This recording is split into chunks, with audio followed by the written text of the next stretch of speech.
What's up? Yeah, it's been a long time since I've been in the office going live. Hopefully, y'all can hear me okay and everything. I haven't tested any of this stuff.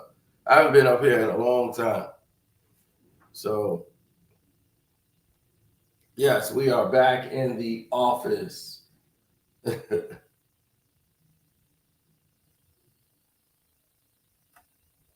Now, shouts out to everybody who liked the page.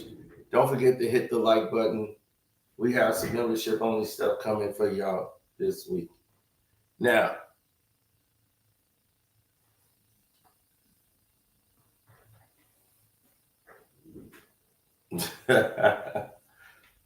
oh, we already know what time it is when it comes to that, sir. Now, the NBA season is on its horizon and getting ready to jump into the new NBA season. Their lead in is Russell Westbrook and LeBron James beef. And because Russell Westbrook didn't want to sign a Lakers jersey, that just turned into a whole big fire where people are bringing up stories that they now can bring up about Russell Westbrook to make him look bad. Now, here's the thing about Russ. They have tarnished his legacy because of LeBron. Westbrook was looked at as a warrior, was never looked at as a bad teammate ever. From Houston to Washington, he turned these teams around. He could play alongside any player in the league. The man played with James. The man played with KD. He never could not play with an opponent. I mean, with another teammate. Even with other ball-dominant players, such as Bradley Beal.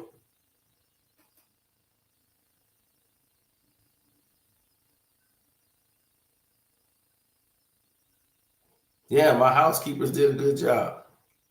Now,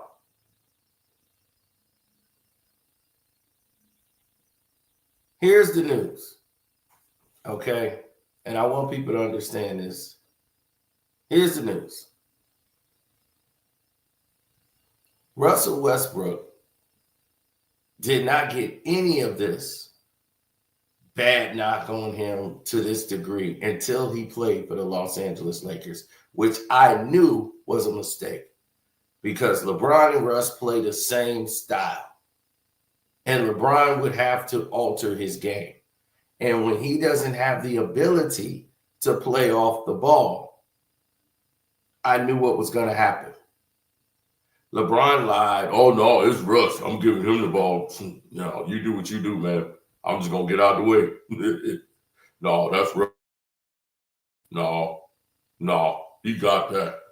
Yep. No, Russ got that. So once Russ started coming with what Russell was, when they start coming with the angle of what would Russell Westbrook do, what would Russ do in this situation? I already knew the writing was on the wall. You see, Russell Westbrook came in and for some weird reason, his shot was just off. And I think he needed glasses or he needed contacts. His vision was starting to go. And for some reason, his shot just was off the entire season. So now that his shot is off, he went to work on it. People's like, man, what's wrong with Westbrook? And he had a terrible first half of that season trying to adjust to LeBron. And, you know, LeBron doesn't move. So he's not creating the spacing that Russell Westbrook was used to seeing on the floor. So when Russ played with the second unit or when LeBron sat down, he played better because it was the spacing which was the problem. People who don't understand basketball, they are not going to tell you this. But if you watch the game with them two on the court, you will see. It's not going to be a lot of spacing if LeBron James isn't moving or they're even caring about collapsing on LeBron James.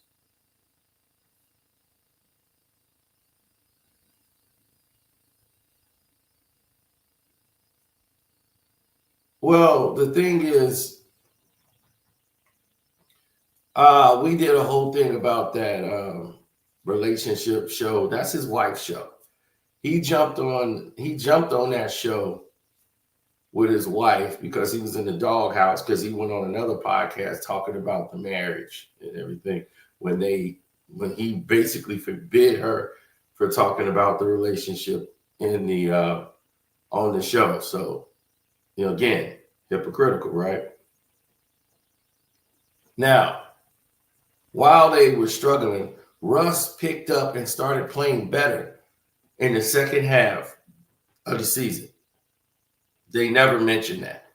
Russell Westbrook started shooting better, everything playing better for the whole rest of the season. From the All-Star break to the end, he was the best percentages of any player on the team. The player who played poorly through that season was LeBron James. And Anthony Davis was hurt. Nobody blamed them. Carmelo Anthony joined the team, played with them. Nobody blamed him. Dwight Howard was on the team. Nobody blamed him. They had 5 NBA 75, top 75 players on their team.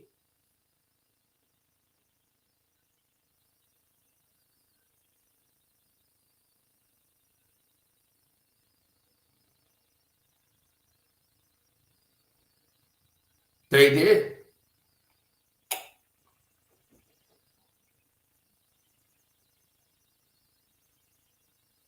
Yes, very hypocritical. So when the disrespect factors start coming in, you start seeing things was going left from the jump.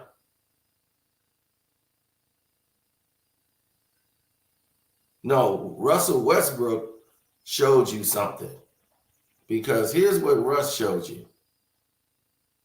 All of the stuff that they talking about, like Joseph Zucker wants to come out and tell the story that he heard about this book that was written by the dreams and drama of the LeBron Lakers by Yaron Weiselman. And he went to the Ringer to talk about it after Russ didn't sign the contract with him. LeBron wanted Russell Westbrook gone at the All-Star break. He wanted him gone. Russ thought he was going to be gone. His agent told him, hey, you might be traded. You might be moved from the team. Russ couldn't believe it, because he's like, man, I'm trying to do everything they asked me to do. And then everybody's talking about, oh, you're doing a good job. And I got you. And behind this, to get rid of him. He's like, well, I'm talking with the organization. And they're trying to move you. And it's higher up on the team as far as players that want you out. So who else would be higher up than LeBron? So they said they just don't think it's a good fit. They love you, but they don't think it's a good fit for the team that they got on the floor. So when they say it's not a good fit, they go into a whole new crying notion. Everybody's complaining now. Man, what they mean? What they doing? Oh, this is bullshit. So everybody's complaining. Yeah, they're crying about it. So now that everyone's complaining and crying and whining and all of this, hey, this ain't right. When they start doing this, I don't like this. Who said Russ was the problem? Now, Russ is in shutdown mode because he's expecting to be traded at the end of the season. But they go into the new season with Russ still on the team.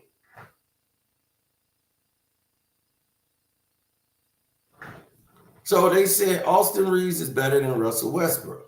And they're going to play him and they have Russ coming off the bench for Austin Reeves, the guy that Russell Westbrook took under his wing, the guy that the Lakers left because he had got COVID. So they left him in the town that they played in. And he was a rookie. He didn't have anything. He didn't know anything or what was going on. They said Russ is the only teammate that called him and said, "Hey, you need anything? I know people there. You need food brought to you. I got you." Russell Westbrook, every teammate on there, Austin Reeves would tell you, he was the best teammate he's ever had, including LeBron James. And they was like, man, LeBron on the team, and you said that about Russ. Next thing you know, Austin Reeves got benched. Austin Reeves got benched. Russ wasn't even on the team anymore. That happened when he made that statement. And he got benched.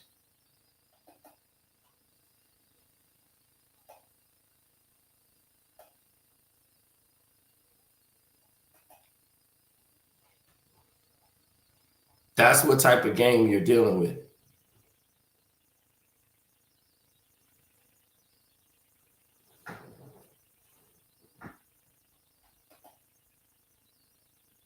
Yes, Russell Westbrook got benched. Austin Reeves got benched for that. Darvin Ham benched him.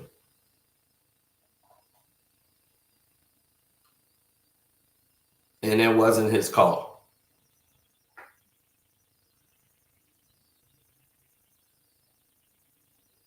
Now,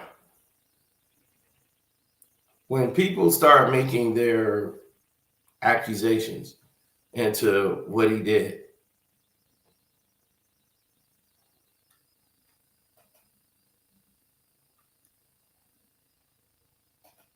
or they mention him, right?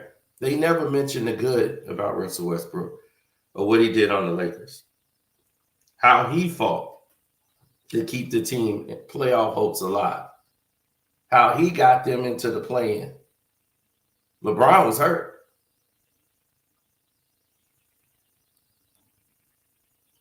And they came back and got the team to be in contention for a play-in before they phased out. And that team with 5 NBA, all NBA 75 players on it, could not get anywhere near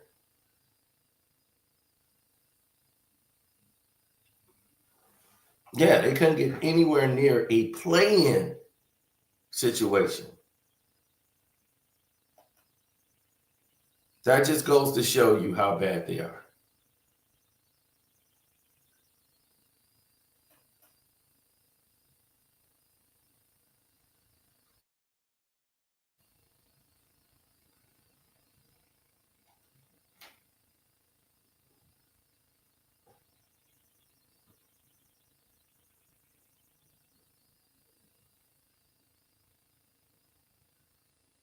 When you start thinking about players, their realities, and what they're representing, what they're really about as a person, Westbrook is the player you would want on your team.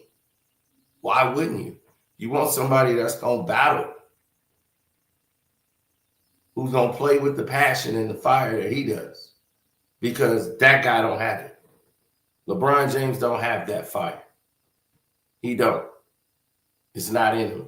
And it damn sure, how's it going to be in Bronny? That's why I'm like, how Bronny going to have it and his daddy don't? His mama would have to have the fire.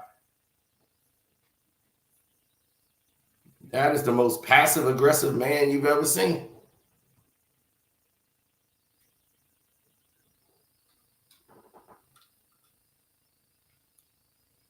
Mm-hmm.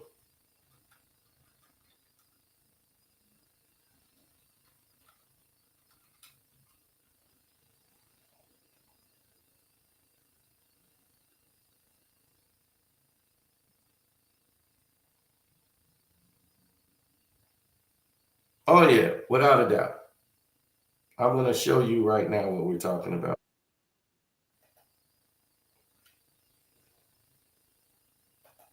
Russ was at an event and he refused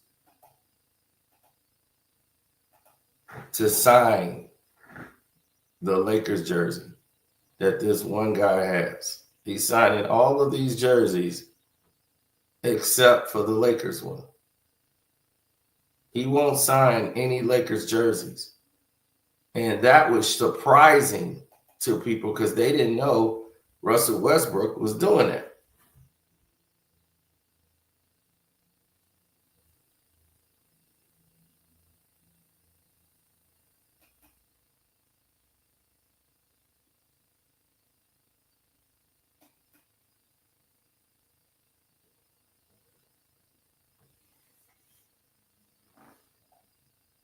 Yeah, well, if you look at the situations, then you'll see what we're talking about. When he went to him and said, "Hey, is that what shirt you got on?" He was going to sign the shirt. Like, I don't know who that guy got on his shirt, but Russ refused to sign. And nobody really knew that was a thing or a problem that he had with the organization like that. And it's not really about the organization more than it's about the politics and BS that went along with it.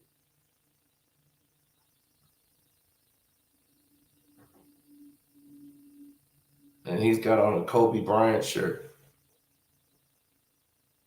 He's a Laker fan, and he's like, I would have signed something, but he's not going to sign anything. He told him, if you got anything else, I would sign it. So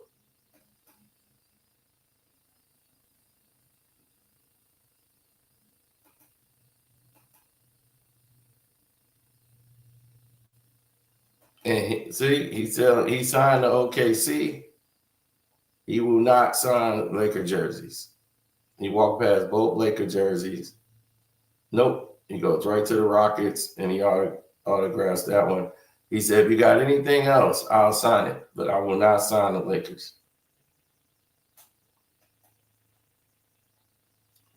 So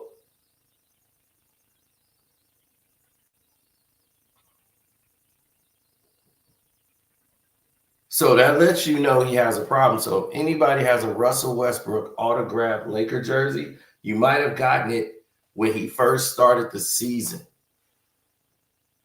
And the fact is that he don't like the organization like that. This is what LeBron has lured your organization to. This is what he's done to your team.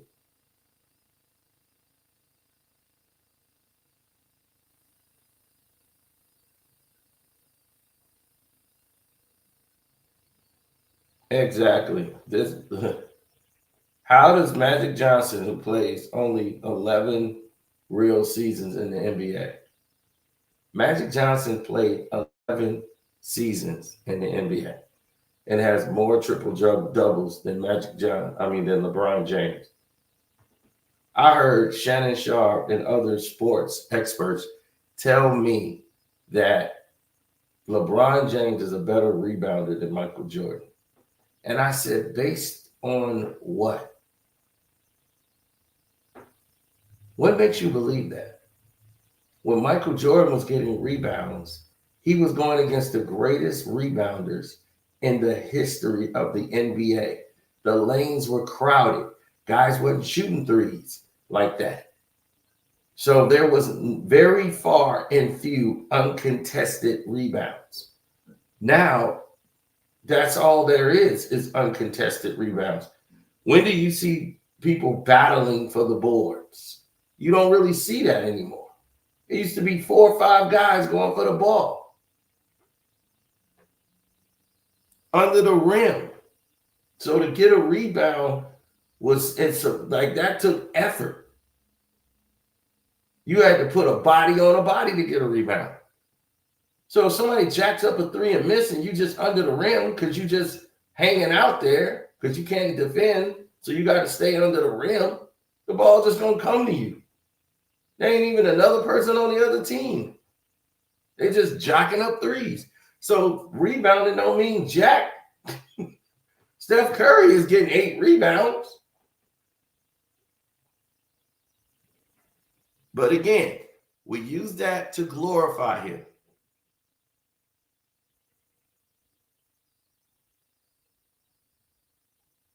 Right, you got Moses Malone, you got Barkley, Rodman, you got some of the best rebounders in the game, not including the centers. Jordan getting rebounds over those guys. Elijah Wan, Patrick Ewing,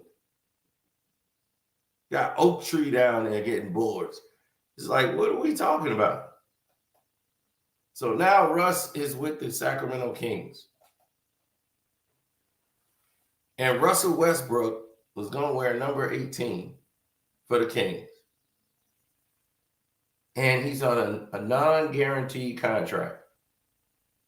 That is insane. A 1-year non-guaranteed contract. And the reason why they wanted to sign him at first, and he was in negotiations, because all they were coming with was a non-guaranteed deal. And he ended up taking it because he didn't want to sit out the season. So I think his deal is like $5 million, non-guaranteed. And then the deal he had in China was only 20-something plus games a season, and he gets $10 million. But he didn't want to take the China deal. He didn't want to be that far away from his family. So, plus he could still play in the league. But all of these false narratives about him and the media hit pieces that was put out on him, you know, these are the type of things that he had to battle against. And now this story comes out, right? So the story was that they had Will Smith, who came in to speak to the guys. He had his movie coming out, Emancipation. So Jeannie Buss had worked it out to make a guest appearance to speak to the Lakers team, right, on this thing they call the Genius Series. And LeBron asked Will Smith a bunch of questions and looked engaged in the conversation. But before, he had walked out the room earlier as Will Smith was on his way there, him and AD walking out. And Russ is like, all right, then, well, then I don't have to be here. I'm not going to wait for Will Smith. And they went and talked to him and said, hey, you can't do that. They got certain carte blanche. So he told that, and they had to make changes. And LeBron said, man, I hate that fake shit LeBron James did. And they said he's seen all the examples of LeBron seemingly misrepresenting himself. There was the time LeBron claimed that The Godfather was his favorite movie, but failed to recall a single line when asked during a press conference. There's a time that he had the autobiography of Malcolm X into a media session, but stumbled when asked to name his biggest takeaway of the book. There was the time during an interview where he claimed that the night Kobe scored 81, he predicted beforehand that he's going to go for 70. A clip that's so widely mocked that it became a popular meme. LeBron James, during this Genius Series chat with Will Smith, was an extension of that view of Westbrook. Now, the same guy who was trying to leave is now quoting back movie lines and going through the guy's whole life story. So this is what was weird with Russell Westbrook. LeBron James and AD got up and walked out. He got up and walked out. Didn't want to be there. So they came and talked to him, Darvingham, and got them to come back in. Once they got him to come back in,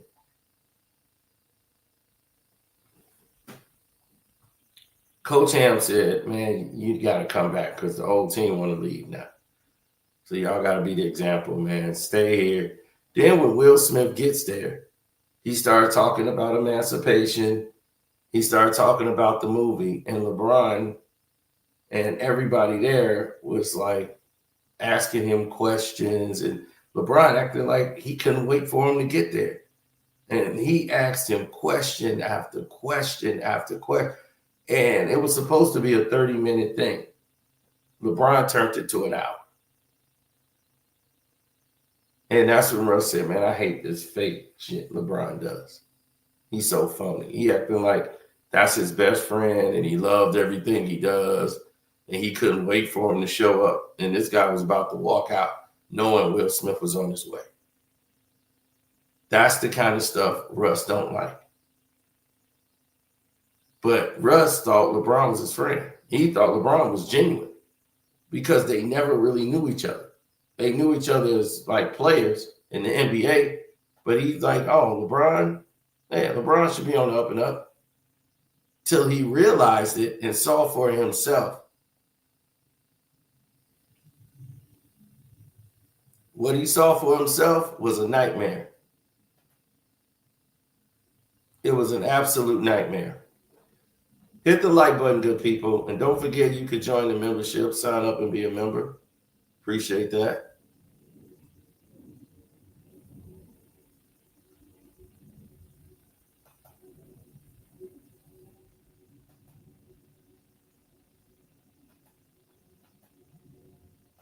Oh, yes.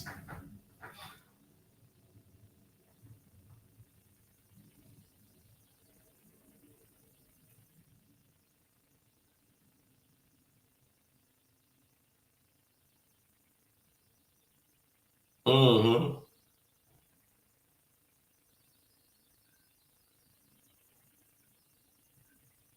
Well, no. Russell Westbrook was iconic for what he was doing at that time. Now, if you look at everything in that period, and he saw the behavior, he knew that, hey, this is not going to work out. Then all of a sudden,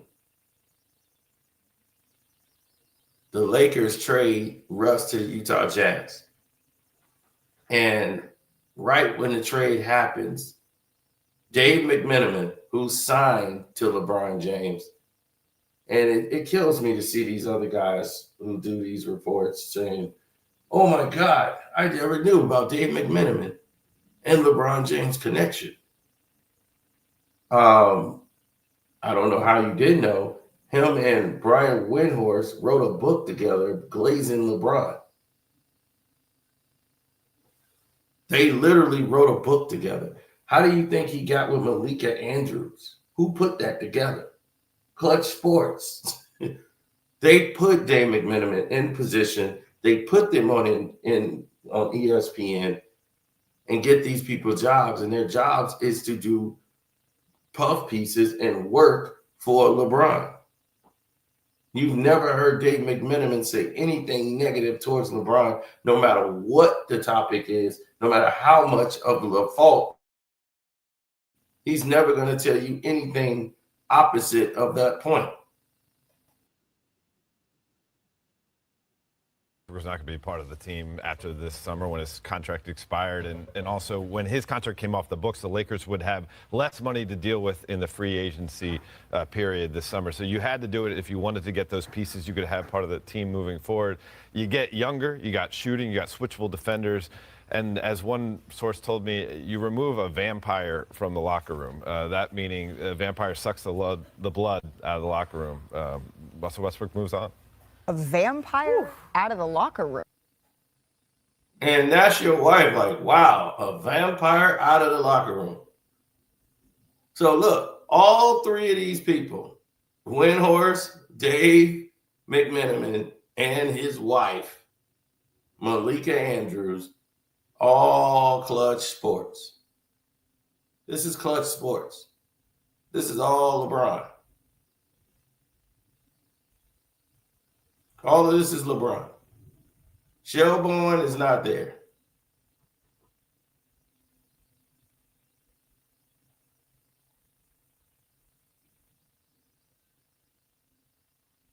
Now, they got Malik Beasley, Jared Vanderbilt, and D'Angelo Russell. So they got D'Lo back, Beasley, and Vanderbilt, right? Vanderbilt is still on the team, still play all injury prone. He was hurt, I think, 2 preseasons ago. Jared Vanderbilt's upside is way gone. So you're stuck with Vandy. And now you got Malik Beasley, who's unsigned still to this day because of what happened. But he balled out last year. Couldn't ball out with the Lakers. LeBron and them kept him on the bench. D'Lo blamed him. When is it going to be LeBron James' fault? That's all I want to know. Yep. Exactly what I said.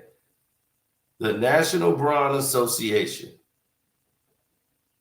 And now that all of these people and all these players in the game have revealed their hand, and people like Dave McMenamin, who came in there and said Russ was a vampire in the locker room, never stated a source, never said where did he get that information from, never said anything of the sort.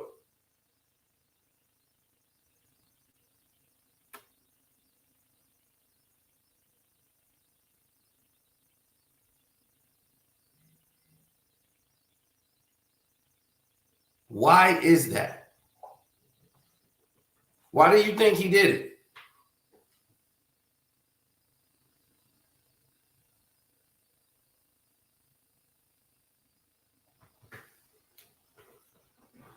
Now,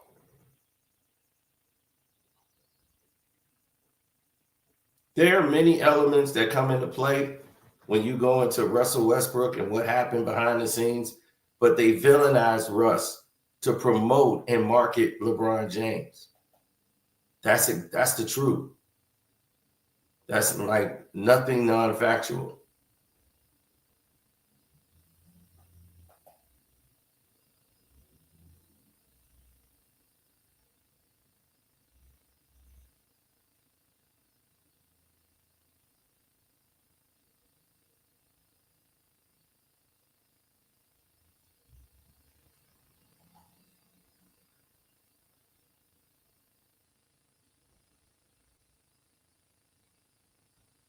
Yes, you have to understand something.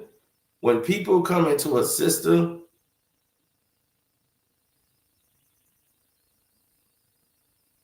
when you come into a system that's like, let's say,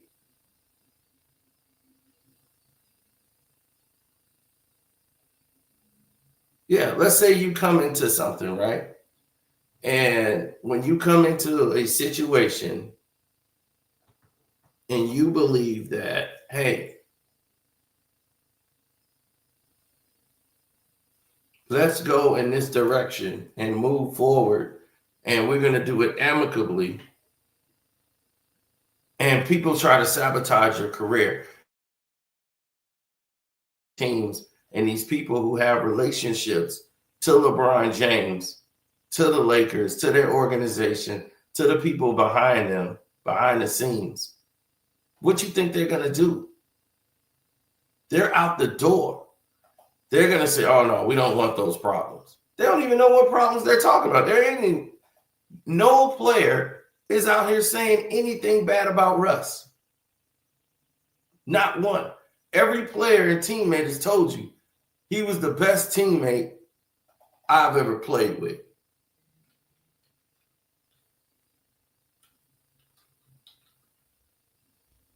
Best locker room guy.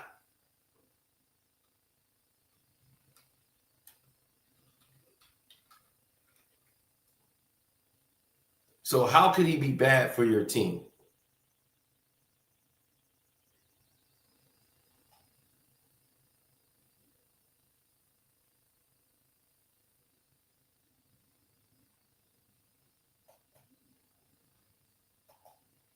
I will say about Russ is like he was probably one of my favorite teammates I've ever had. Like always good mood to me.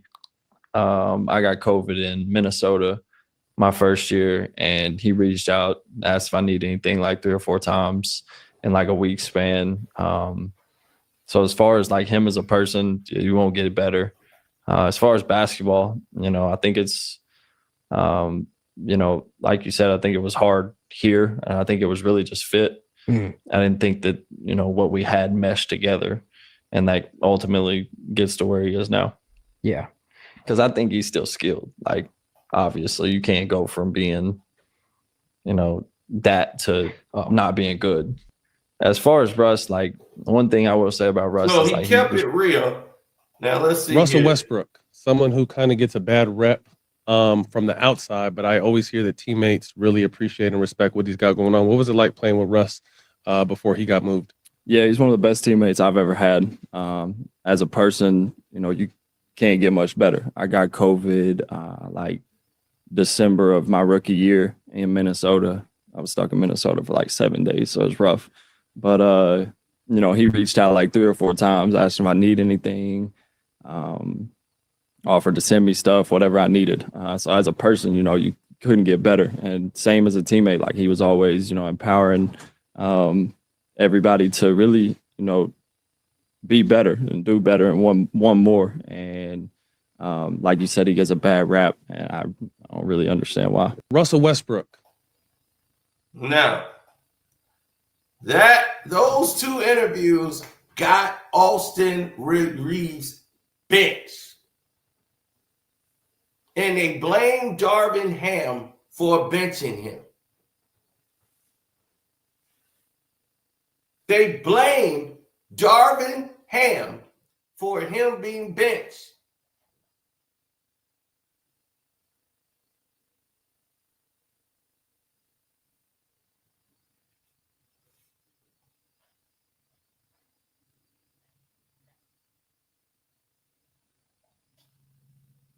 Yeah, I know. Tell me about it.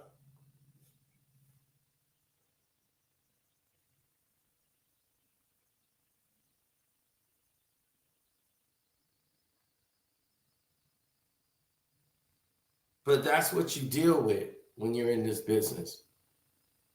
When you see all of these statements, when you see all of these different commitments, when you're seeing things put on autopilot,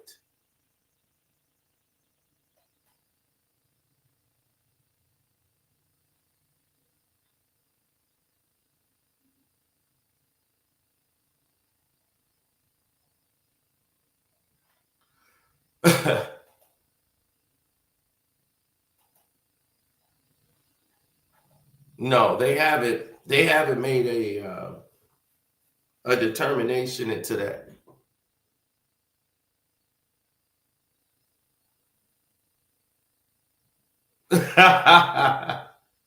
No, they thought he was gonna come in there, and they thought Russ was just gonna come in there and kiss LeBron's ass, and it didn't happen.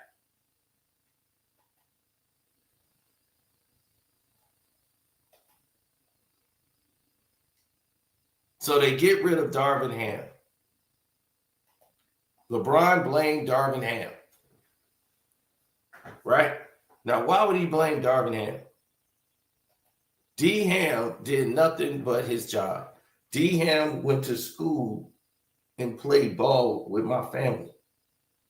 He's from Saginaw, Michigan. He was classmates with Nikki. He knows Dante. He's part of the Saginaw STEM with us. Antoine was older than him. They all hooped together. D. Ham used to jump out of the gym throwing the ball down.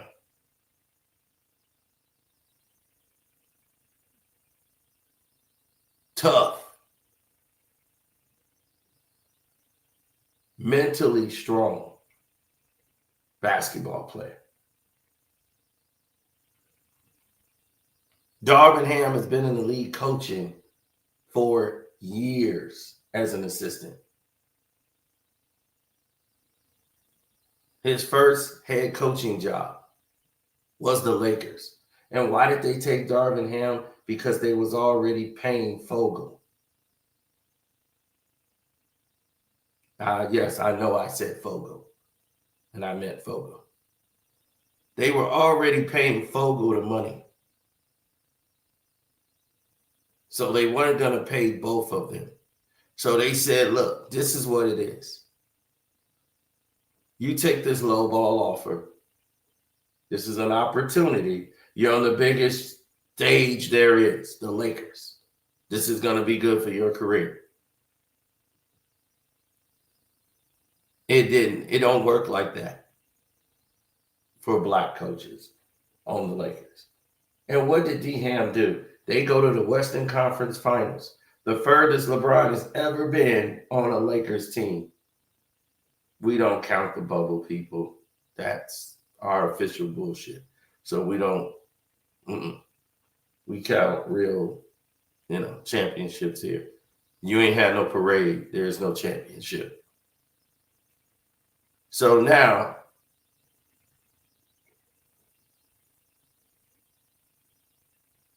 Darvin Ham take them to the Western Conference Finals his first year. They win the in-season tournament.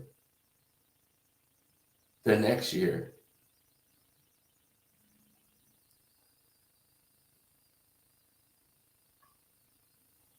then he's fired at the end of the season after getting an extension on his contract.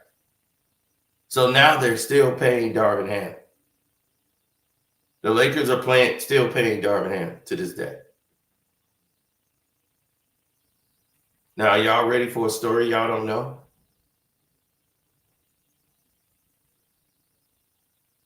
Are y'all ready to hear something that would be on the Patreon, but I'm going to give it to you free right here, right now? Y'all ready for that?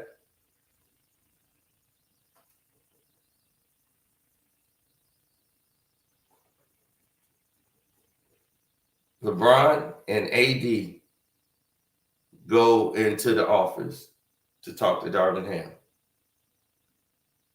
Darvin Ham and LeBron is in there, and they have a closed door thing. And he says, we're going to have to make a move. I think, we got to, have Russ come off the bench to make our bench stronger. It's just not enough spacing for AD to do his thing. I'm just back at AD.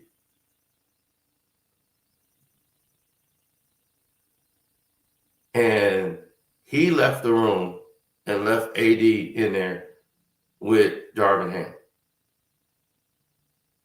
AD is in there and was like, yeah, man, whatever Bron just said, man. And he walks out. And D-Ham was like, all right, I'm going to think about it. Now, that happened and went down.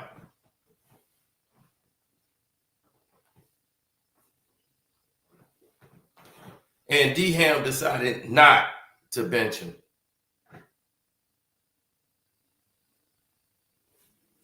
He decided not to bench that man and let Russ play. Then LeBron gets hurt and says, this is on you, to Darvin Ham. This is on you because he didn't bench Russell Westbrook.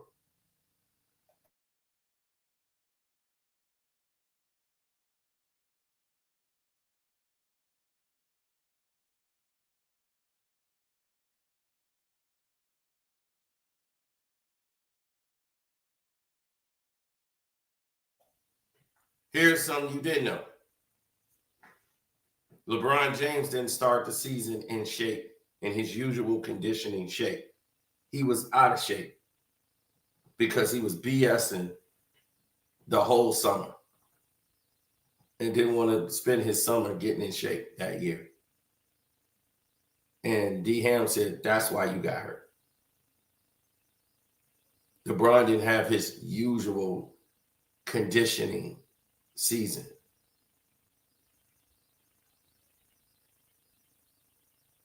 He was too busy filming movies and playing around, doing space jams where he only had to do limited work. They used an animated cartoon for the majority of the movie, and all you had to do was voice work that you had a whole year to do.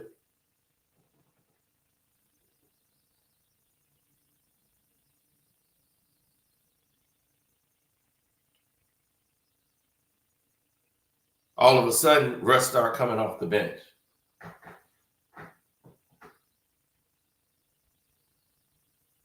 and they start splitting the two. They start saying, hey, Russ gonna go this time, then you go right after Russ.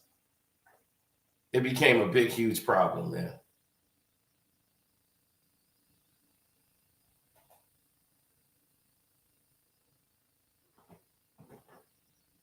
Oh, he know it. He know it's real. He know it happened. See, that's the thing about it. This guy knows what happens. He don't like to get called out on his bullshit. That's what's wrong. He knows he's full of it. He just don't want to actually be called out on it. That's the main part.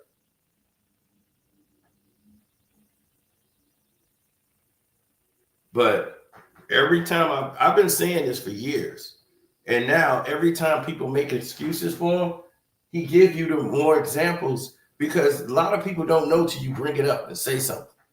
And then you're like, man, he don't do that. LeBron did. Then next thing you know, he does it again. Everything he's been doing since he's been with the Lakers is what he's always been doing. We've been calling it out since he was with Cleveland. Now it's been worse since he's been with the Lakers. This man has had a history of destroying the NBA.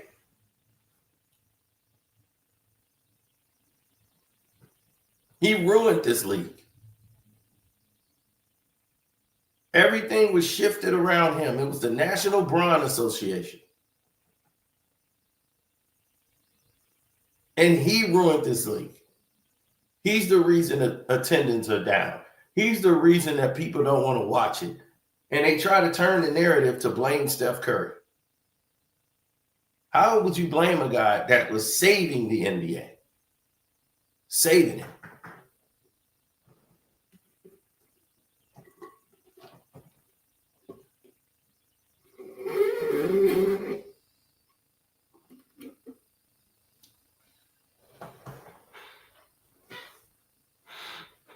Now, how is LeBron saving the NBA? He wasn't. That was an illusion and a lie that they kept telling over and over again. This guy is saving it. How is he saving it? People was like Mike Malone. He loved LeBron James. Like, he hates LeBron James for no reason because they get all the calls in Denver. No, he don't like LeBron James because LeBron James fired his father and him. This is when early in his career. The first coach he got fired, Paul Silas. That was his coach when he came in the league. Paul and Stephen Silas were the coaches of that team. The assistant coach was kept on. It was Brendan Malone, former Detroit Pistons assistant coach. Right? And guess what?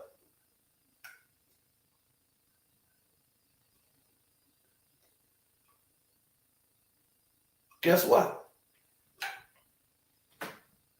LeBron Ramon James got a young Mike Malone and his father, who took over like right at the All-Star break or right around, like I think it was probably like 3-4 weeks left in the season. They had to coach LeBron after Paul Silas was gone, and they were just like, oh my God, we're stuck with this guy who doesn't know how to play basketball. Right? They're going over plays and everything, and this guy's just so disconnected. So Mike Malone gets fired right along with at the end of the season with Brendan Malone. So people don't know that Brendan Malone was also let go because he was only the coach for a couple of weeks. And then they got rid of him at the end of the season. So then it was Dave Blatt, Mike Brown. He got Mike Brown fired twice, pretty much.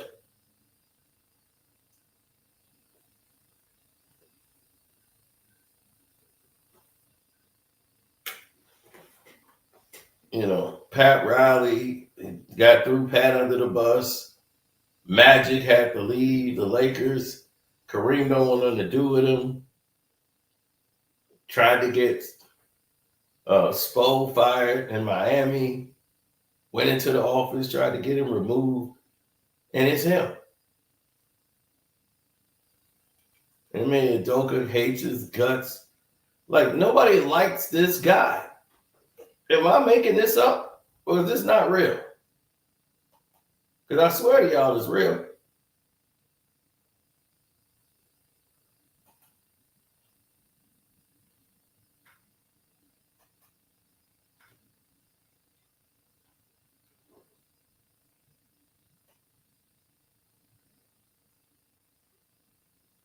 You would think I would just be saying these type of things. But no. Then you do this.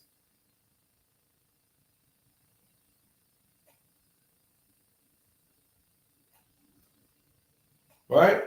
Right along with this. You're bringing in a guy who has no basketball coaching experience except for coaching third grade basketball. His kid's third grade basketball team.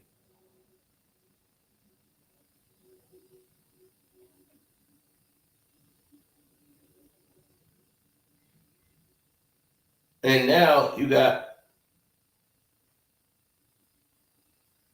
Scotty Brooks,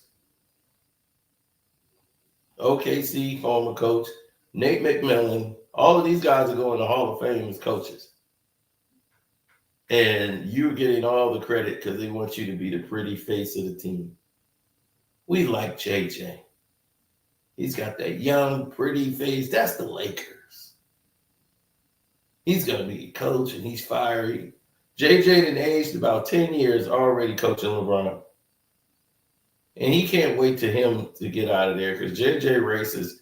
They cannot wait till LeBron is gone. And he wants that team to be as white as possible.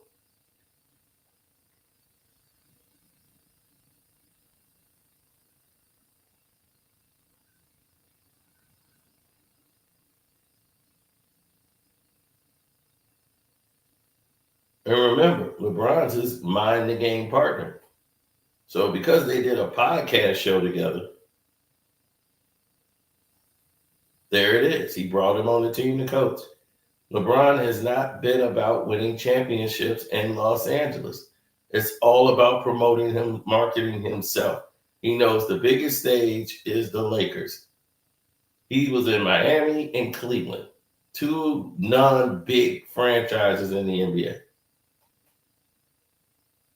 Look at him. They had to run the most illegal deal in the history of mankind. Traded a guy who just went to the NBA Finals, who was one of the top 5 players in the NBA. Move him on the team with LeBron James. How? And then we got this. Now we got this. Stephen A. Smith talking about Bronny, and he goes off on him because he's not giving him a cream puff storyline about his son and glazing him. So, of course, he goes on Pat McAfee. Bronny consistently plays like shit. John Connect wants to go. The Lakers keep holding on to him like, look, this won't be forever. And he's like, whatever, end of the season, I'm gone. After my 2 years is up, I want out of LA. I cannot play with be a third string player with Bronny. I know I'm better than this. And this guy is in my way. We're not compatible enough to play together. It shows on the court. Guy doesn't want to pass. He forces up shots, picks his dribble up. He makes it harder for everybody on the court. And he's not ready. He's not ready for the league. The look he got on his face right now, yeah, that's the look he got the whole game. Like a deer in headlights. He's not ready for this. And it's okay that he's not ready for this. He gave it a shot. He shouldn't have been here. It's not his fault. He's not ready. And he won't be ready. But you keep trying to force a square into the triangle. No, it's going to fit. Trust me. No, I know. It's going to fit. Just give it time. No, it's going to fit. Trust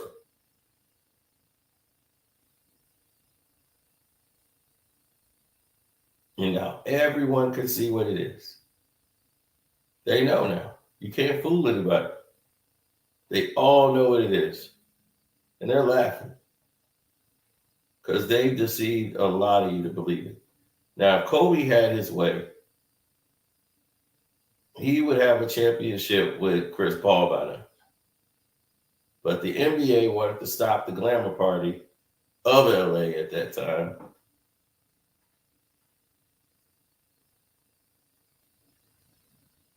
And they weren't ready for Kobe to be winning just yet.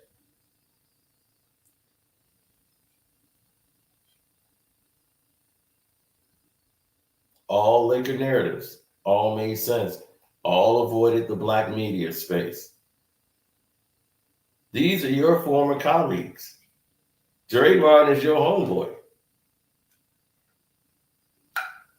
Why did you avoid the black media space? Shannon Sharp is your biggest microphone. Bro, come on now, King. Yeah, go James. Lakers in 5. Go James. The real birthday. Yeah. I'm telling you, boy. Tell you, Skip. Yes, that go James. See, my goat, he gonna come out and do this next. Yeah, my goat.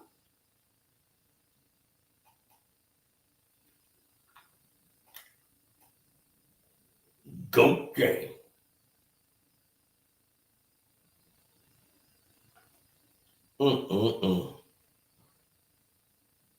Now, all these people keep saying that the media means nothing.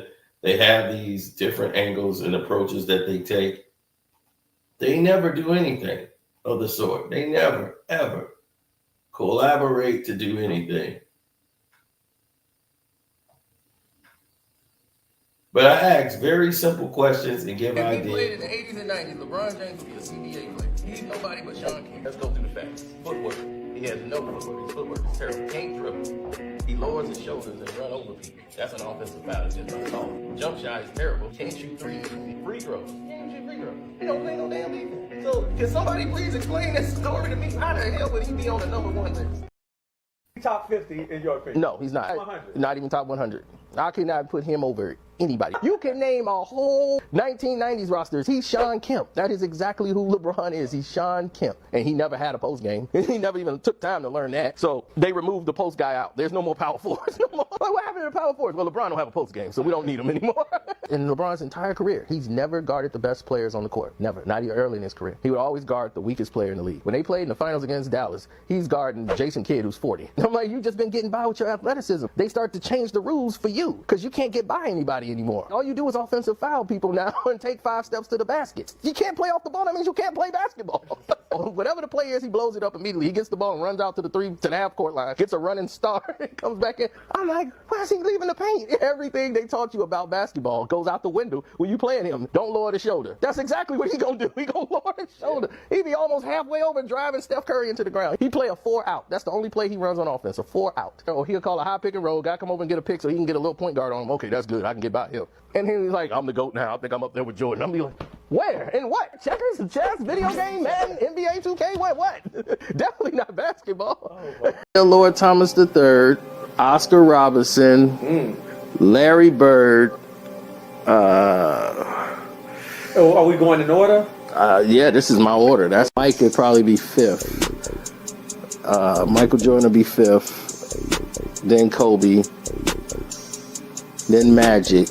I put Magic up there. So, yeah, we've been telling He's you. corrupted this league. He's done everything wrong in this league. He done ruined the historical value of the All-Star game to make it all about him. LeBron's team. Team LeBron versus Team Curry. Now it's exciting. No, it wasn't exciting because you want to put players on your team because you can't win on the East. We ain't got no good players. There was good players on the East. You suck. So you couldn't beat the West. That's just what it was. So he got tired of losing in the All-Star game every year, so now he want to change it up. The problem wasn't the All-Star game people on the East and West and switching it all up. That wasn't the problem. The problem was you weren't playing. Y'all were just sitting out there letting people dunk and y'all having conversations on the court. It's like, dude, y'all gonna even play? This is boring. Ain't nobody even watching this. Y'all. Yeah, exactly. And this was years ago. Years ago. People think that interview is brand new. Nope.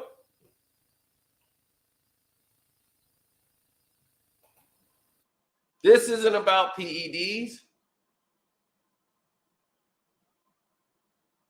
This is about a basketball being on PEDs. As preposterous as it sounds, right? If you can control when the ball is going in the basket and when it's not, you can control who's going to the NBA Finals. You can control points, all the point spreads, everything. 100%. So when we start talking about the best of the best or the very best there is, and you start seeing all these people make their opinions about it and their decisions on what's what, I put that in the hands of the people that have control. Once it went from Spalding to Wilson, it all changed.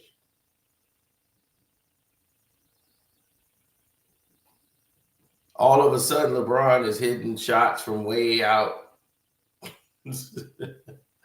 You know, like shots he can't even hit. He can't even hit a jump shot at Casanat House.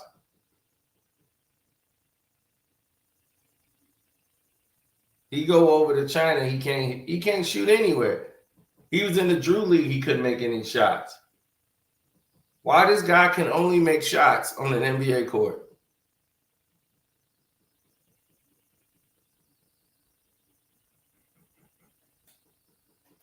When that conversation is coming up.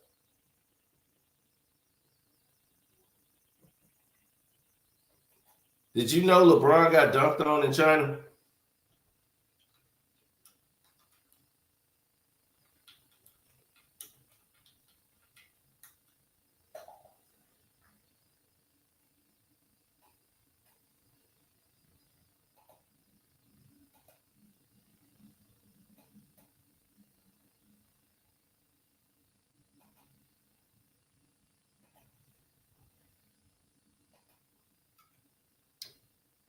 Y'all ready for that?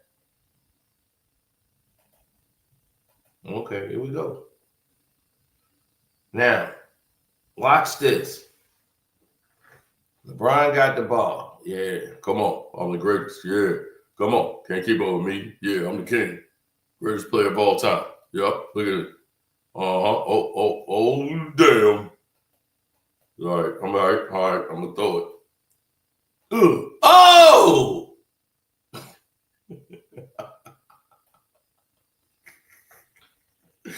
You let a 5'2" Chinaman rip you up on the court and take you to school. You supposed to be the best player in this league. You supposed to be the best player in this league. And you got dunked on in China. Oh, this is not AI. This is real. This is not AI. Come on. Yep. Stick dribbling. This is Nike tournament. This guy is taking the angle. He's finna go up to dunk. LeBron tries to swing and dunk. He tried to block that. There's LeBron logo. This is the Nike tournament. Everybody know when it went down. This LeBron was like MVP LeBron. Boom. Oh, my God. Oh, my God.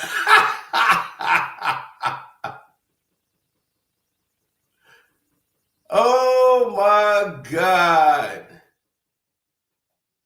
Why they never show you this? They never show y'all that. They never show y'all that. They buried it.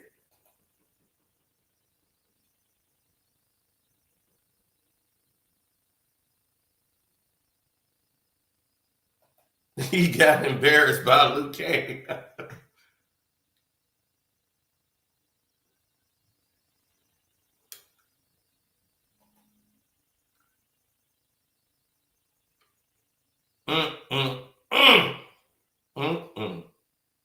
You've got to do better than that.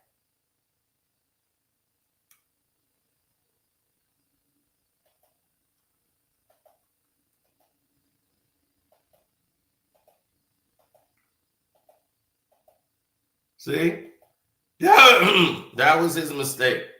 He's not a strong dribbler. He goes behind his back. Ball goes out too wide. Then he doesn't know how to get it back because he got to move his feet. So this guy is able to get a hand on it because Brian can't get control of the ball. He steals it and takes off. And LeBron's like, oh, this guy's faster than I thought. But I can chase him down and get a chase down block. LeBron's lining him up for the block. And he jumps up. He misses the swing. And the guy dunks on him.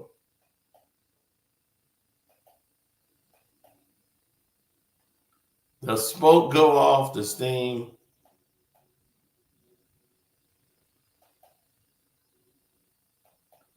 Now, look at this. Brian is mad. He going behind the back, carried, and walked. Look. He's humiliated. Look, goes behind his back. Watch it. 1, 2, 1, 2, 3. Still, look at that. Traveling his ass off. Then throws the ball away. That's the king. That was MVP LeBron James in China. This is MVP LeBron James in China.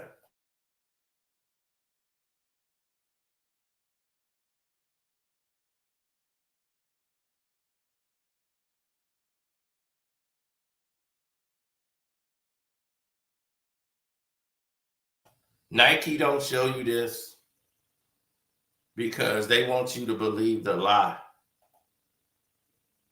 They want you to believe the lie, this bum. So,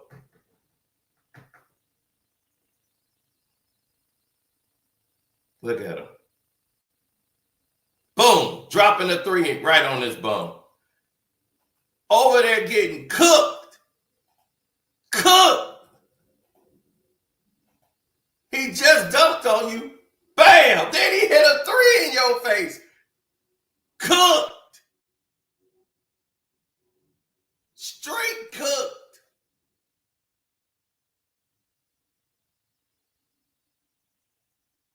That would not have happened to Michael Jordan. That would never happen to Kobe Bean Bryant. Ever.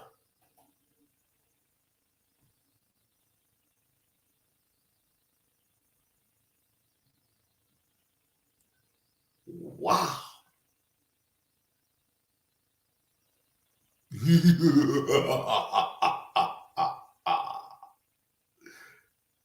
Now,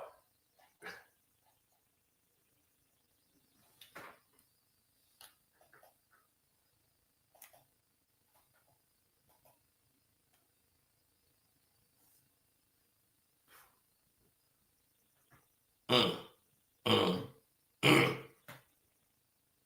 So now, as the NBA season is getting ready to start, we're leading in the season with, we're getting ready to start the NBA season by jumping into this narratives. And this is when my betting goes all the way up. It's going to be bet.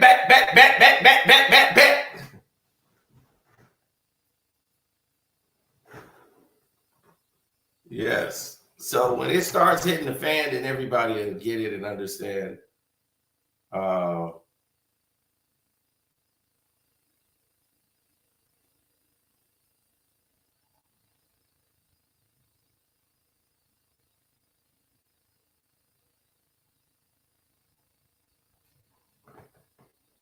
Mm-hmm.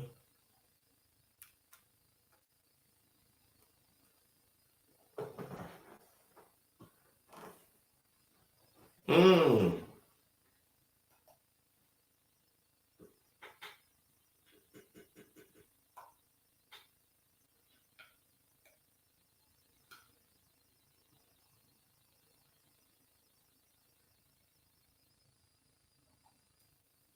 Pretty much. I can see where y'all would think that. Now, if they want to come to the table,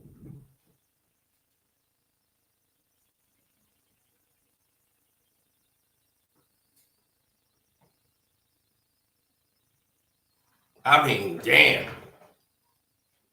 That was terrible.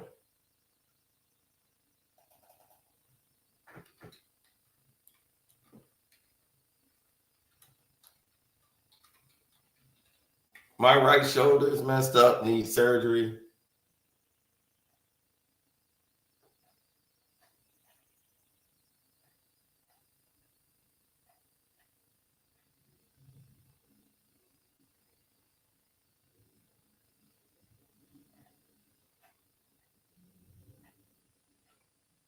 But my playing days, that stuff is over for me.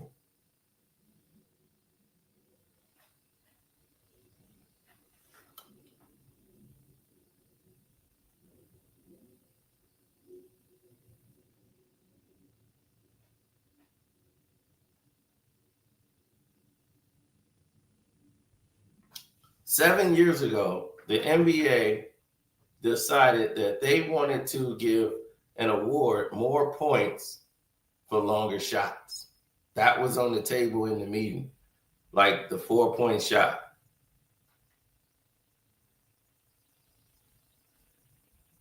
They was like, well, we got to bring that to the table.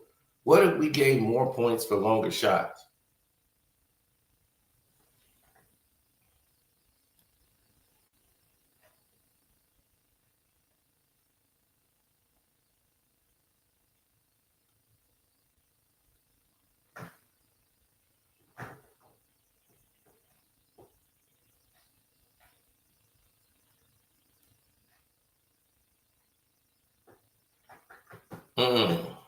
That's what I would say too, if I was in that situation.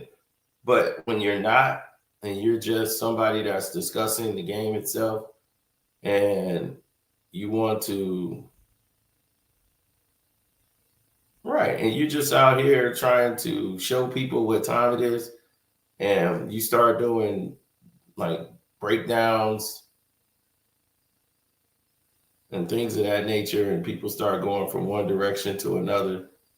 You know, people forget 5 years ago, I was doing these live streams and helping people, coming on there and letting everybody come up, whether you was a content creator or not.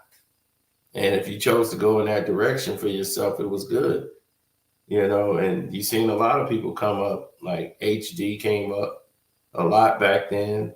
Now his channel is going well and he's having success. Nobody was hating on everybody back then.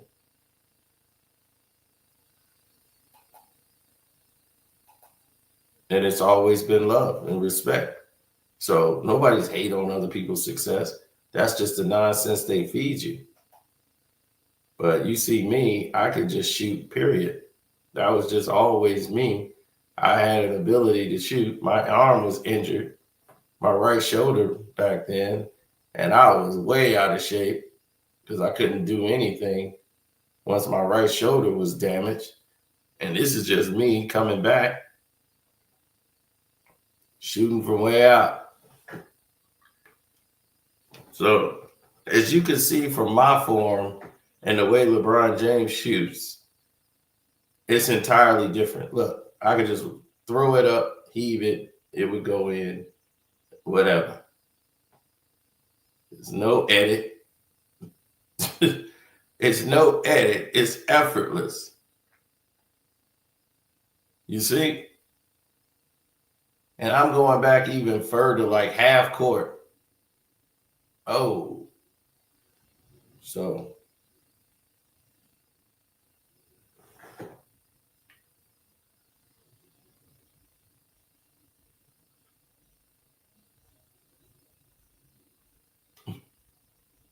Me running through it up.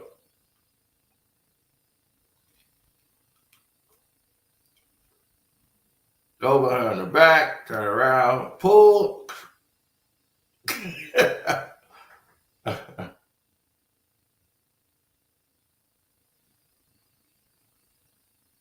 I'm not saying I can beat LeBron one-on-one. I'm just saying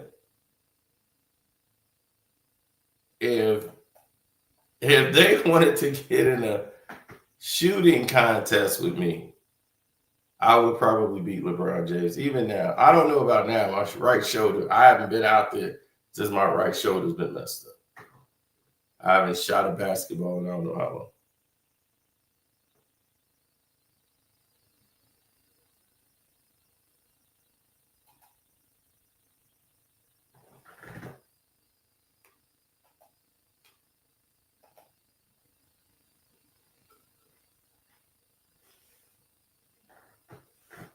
As far as shooting forms, who has the best shooting form?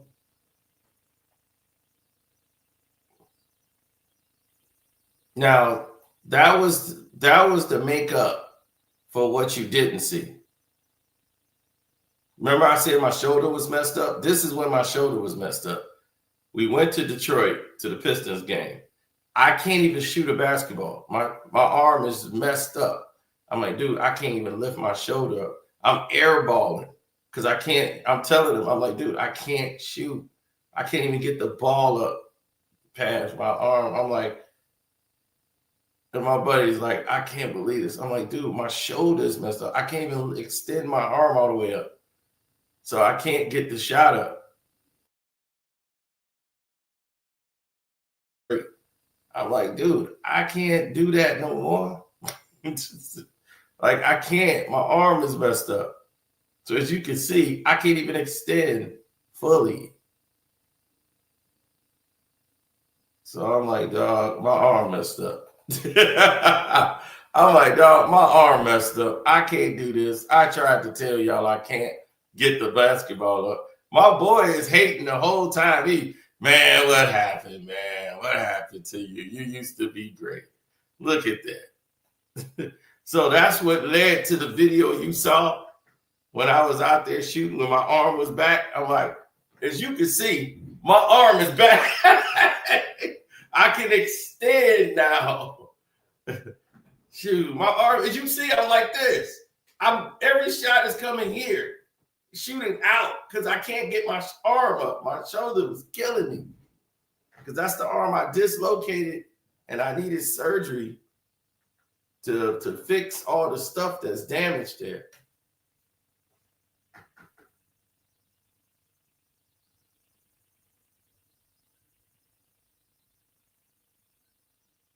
Right, it was the broken wing shot. I'm shooting right here. Instead of up and out, I can't get it up and out because my arm was messed up.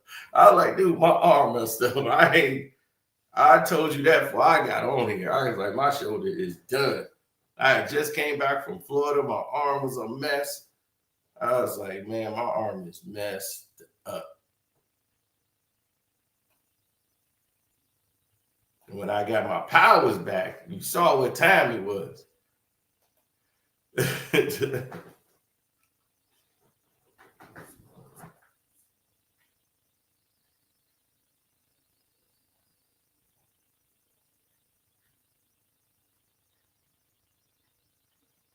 Mm-hmm.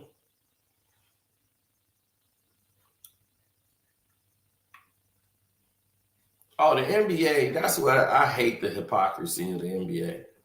The hypocrisy in the NBA is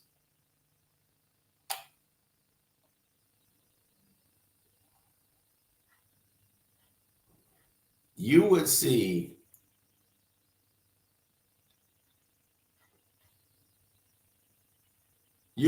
them promote Russell Westbrook versus Kevin Durant, villainize Kevin Durant to make more money for themselves.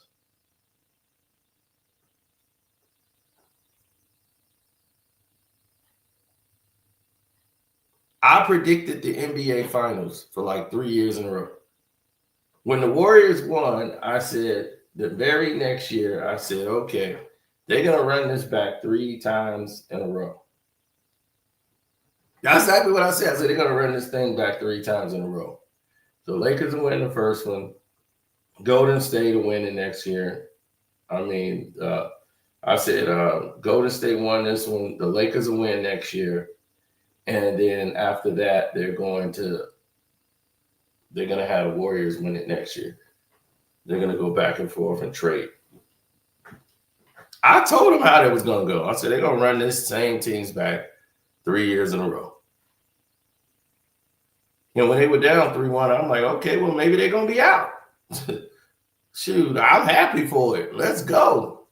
But I had picked Cleveland to win the series because of the corruption.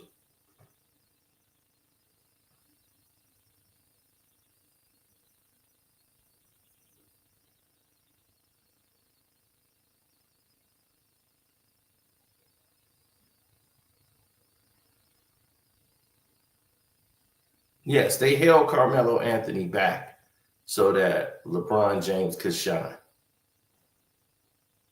That definitely happened. Even Carmelo know that happened. Through that season, they didn't make it to the play-in. It was never Melo's fault.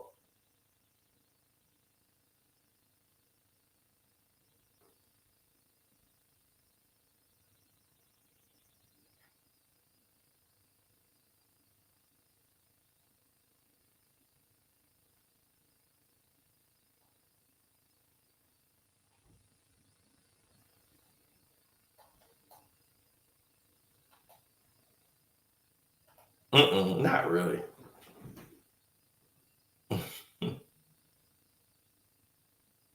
Oh, I can't even do that anymore. Jesus Christ. Deep 3.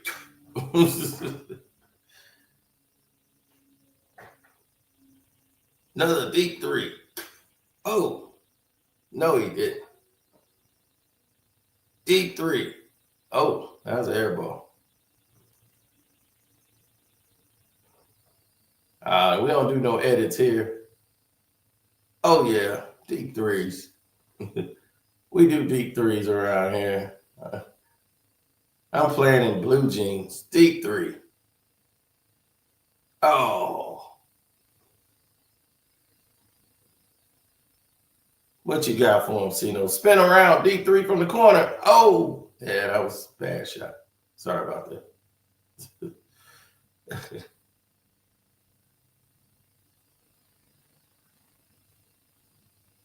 Deep 3. Oh! Chords. Deep 3. Chords. That's what we used to call back in the day. Chords. Deep 3. Oh, chords.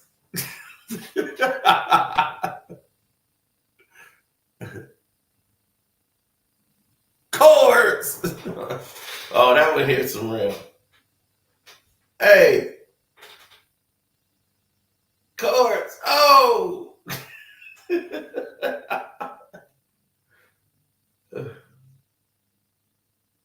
Chords. Oh, no. Oh, now I'm excited. Now I'm really running. Oh. I'm tired now. I'm like, look, man, I didn't put on the shooting clinic. I was like, man, I didn't put on a shooting clinic for y'all.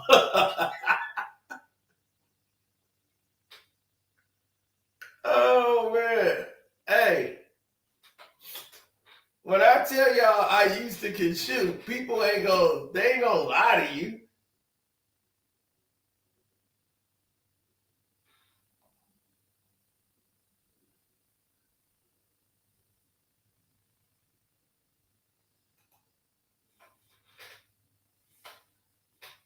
Now, when I said, man, I could shoot, that's one thing you can't take from me. I could shoot the basketball. that was right. No basketball either. That's why when I see LeBron shooting at Casa House, I'm like, wow, how you that bad? And you play in the NBA, like you get paid to do this. I'm like, if I was paid to play basketball, do you know what kind of shape I would be in every year? I'm like, I get paid to sit on my ass.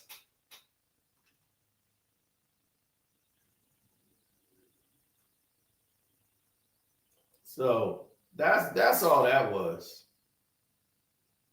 But hey, all right, I'm gonna get out of here, man. Don't forget to go to the Patreon, man. We got it loaded. It's good to go right now. So definitely check that out. Oh, yes, sir. We ain't playing no games around here. It's all legit. The part that Ray J, that was left out, the Ray J versus the Kardashian video, you get to find out who that man is.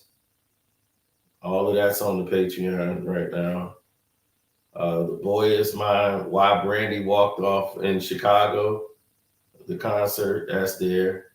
Then you have this right here, Whack 100, still salty about Tupac and his ex. So he pulled this move.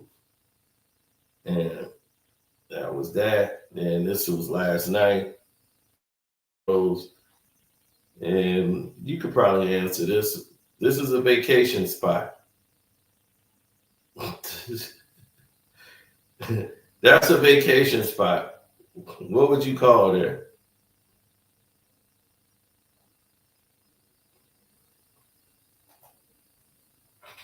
That's a known vacation spot right here. What would you call it?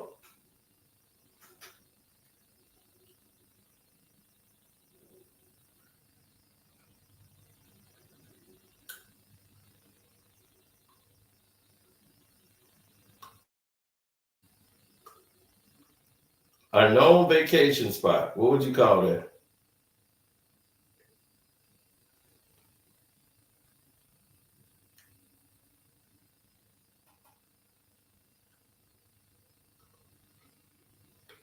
In a one-on-one, yeah, I'd have liked Cubs' chances. Dante would have probably mopped the floor with him. Dante wasn't a shooter. Like, I was probably a better shooter than Dante. Dante was like Magic Johnson.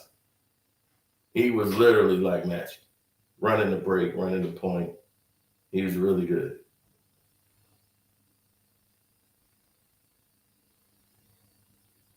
Jump shots, not so much.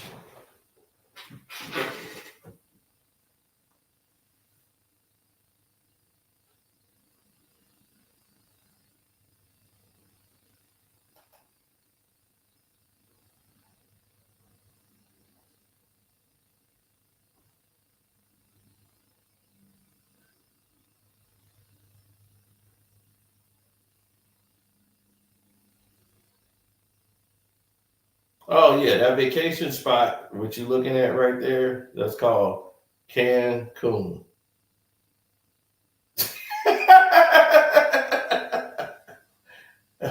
And on that note, oh, 50% in the PO unit, baby. PO unit!